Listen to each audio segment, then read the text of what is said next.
Nellore TDP నేతల ఇళ్లలో పోలీసులు సోదాలు చేస్తున్నారు. టీడీపీ మహిళా నేత విజితారెడ్డి ఇంట్లో సోదాలు చేస్తున్నారు. నెల్లూరు నగరంలోని మాజీ మంత్రి నారాయణ ఇంటితో పాటు పలువురు టీడీపీ నేతల ఇళ్లలో పోలీసులు సోదాలు చేస్తున్నారు. ఎన్నికల సమయం కావడంతో భారీ ఎత్తున నగదు నిల్వలు ఉన్నాయనే సమాచారం రావడంతో ఈ సోదాలు జరిపినట్టు తెలుస్తోంది. మాజీ మంత్రి నారాయణ నివాసంతో పాటు 15 మంది టీడీపీ నేతల ఇళ్లలో ఏకకాలంలో దాడులు నిర్వహించారు. కానీ ఈ దాడుల్లో స్వల్ప మాత్రంలో మాత్రమే నగదు దొరికినట్టు తెలుస్తోంది.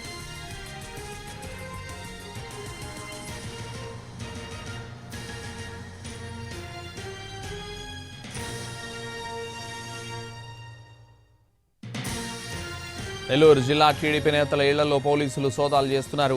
టీడీపీ మహిళా నేత విజితారెడ్డి ఇంట్లో సోదాలు చేస్తున్నారు. నెల్లూరు నగరంలోని మాజీ మంత్రి నారాయణ ఇంటితో పాటు పలువురు టీడీపీ నేతల ఇళ్లలో పోలీసులు సోదాలు జరుగుతున్నాయి. ఎన్నికల సమయం కావడంతో భారీ ఎత్తున నగదు నిల్వలు ఉన్నాయనే సమాచారం రావడంతో ఈ సోదాలు జరిపినట్టు తెలుస్తోంది. మాజీ మంత్రి నారాయణ నివాసంతో పాటు 15 మంది టీడీపీ నేతల ఇళ్లలో ఏకకాలంలో దాడులు నిర్వహించారు.